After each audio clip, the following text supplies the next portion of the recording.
नमस्ते फ्रेंड, आप सभी का एक बार फिर से वेलकम।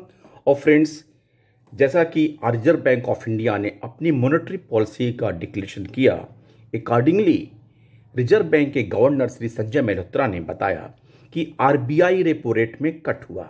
हालांकि ये एक्सपेक्टेड नहीं था कि 0.25 बेसिस बीपीएस का रिड्यूस होने की उम्मीद थी, लेकिन गवर्नमेंट ने इसको 0.50 बीपीएस रेट कट किया। यानी कि अब 6% से घट के रेपो रेट 5.50% होगा। और इसी संबंध में एक और सूचना थी कि CRR to fall from 4% to 3% in 4 stages starting from September 25। यानी कि सीआरआर भी 1% में कम किया गया। और इससे क्या होगा, देखिए, banks get ₹2.5 lakh crore liquidity boost, adding credit expansion. Loan rates likely to drop, benefiting home, car and personal borrowers. जब मॉनेटरी पॉलिसी डिक्लेरेशन होता है तो ये सब बातें ध्यान में रखी जाती हैं कि आम लोगों तक कैसे फ़ायदा पहुंचाया जाए। अब जब बैंकों को 2.5 लाख करोड़ की लिक्विडिटी बूस्ट होगी तो नेचुरली लोन एक्सपेंशन होगा, बैंकों में कर्ज देने की क्षमता बढ़ेगी। और जब वो कर्ज देने के लिए क्षमता बढ़ाएंगे तो नेचुरली, और एक तरफ रेपो रेट जब कम होगा तो रेट ऑफ इंटरेस्ट भी अकॉर्डिंगली कम होगा।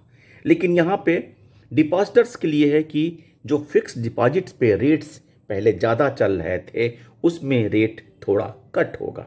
यानी कि डिपॉजिट्स पे रेट कम होना और साइमल्टेनियसली साथ साथ जो लेंडिंग रेट्स होगा वो भी कम होंगे। यानी कि car loan, auto loan, personal loan, retail loans and consumer loan लेना लोगों के लिए आसान होगा।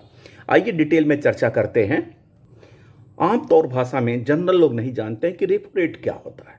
आइए समझते हैं।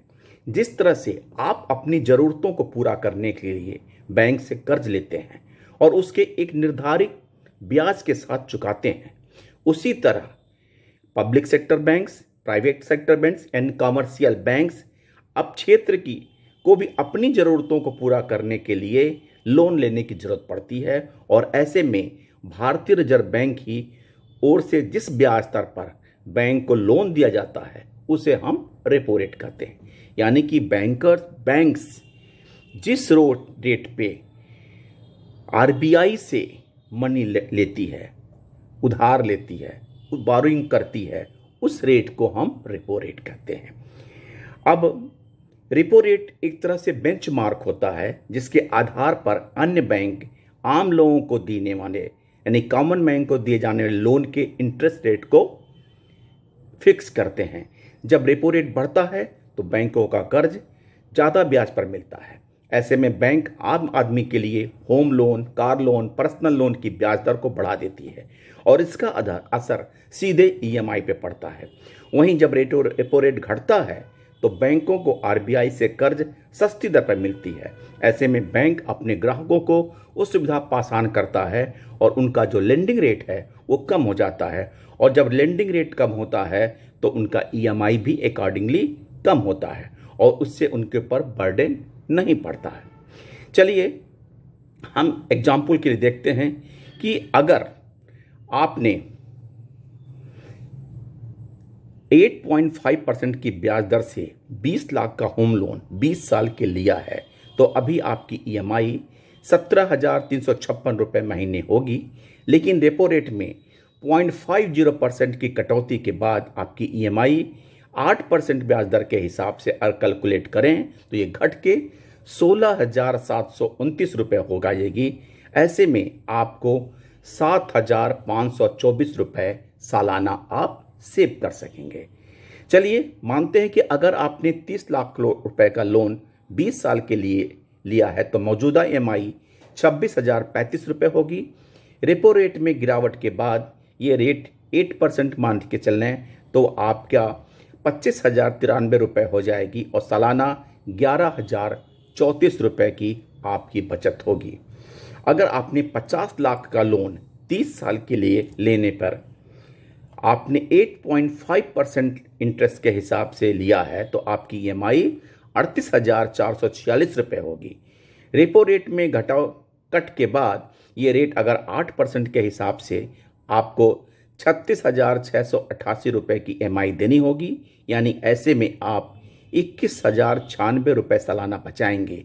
यही लोन अगर आप 20 साल के लिए लेते हैं तो 8.5% की दर से अभी भी EMI 43,391 रुपये होगी। आज कटौती के बाद ये 41,822 रुपये हो जाएगी। ऐसे में आपका जो एनुअल सेविंग होगा वो 18,828 रुपीज होगा।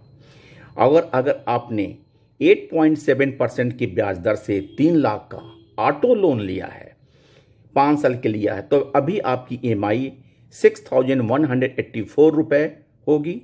रेपो रेट में कमी के बाद ये रेट अगर 8.2% हो जाता है तो आपका EMI घट के 6,112 हो जाएगा। ऐसे में आपको 864 रुपये सालाना बचाएंगे।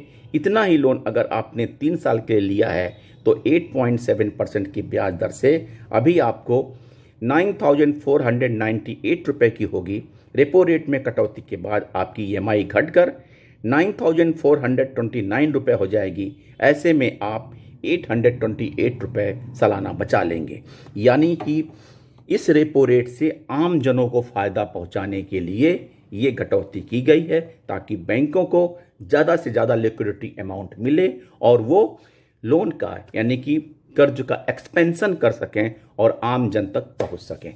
थैंक यू फ्रेंड्स, नमस्ते।